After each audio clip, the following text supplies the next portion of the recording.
either side, but we'll try to keep our remarks short. Are we going to forget Maggie? Hi, my name is Julian Duvall, and it's my pleasure to welcome all you here today at the Quail Botanical Gardens, right? I don't have any authority to make proclamations, but I can do that, Maggie. So we do thank you for selecting the garden for this special occasion, and my wife was just reminding me that we can also thank you for our second dog. How many people in the audience have second or first dogs because of Maggie? He's a great companion. Leslie and I just returned from a visit, our first visit to Yosemite National Park, and I imagine most of you have already been there. It was the first time for us, and it was just spectacular, of course. It was just right. The snow melt was coming down. All the waterfalls were working. The dogwoods were in full bloom. It was just incredible. And, of course, there's a lot of interpretation there, as there should be. There's a lot of history associated with that wonderful place and how it's been protected. And one of the things I picked up on was that there's a great effort to take better care of it now than I think sometimes in its past. It's been used in different ways for different things, and attitudes have shifted, which encourages me.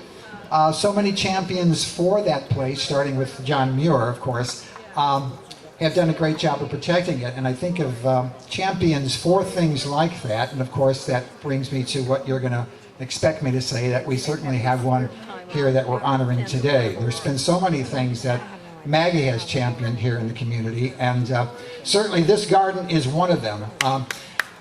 We're very thankful for that, because we were able to actually make this garden larger onto city land, and largely because of the support of the City Council, of course, but led by our Maggie Houlihan, who has long believed in this place and knew that a children's garden would be something very appropriate for us to be able to share, particularly with how children are growing up these days, and not everybody's going to get to go to Yosemite, but they can come here more easily and get that important connection with the rest of the living world.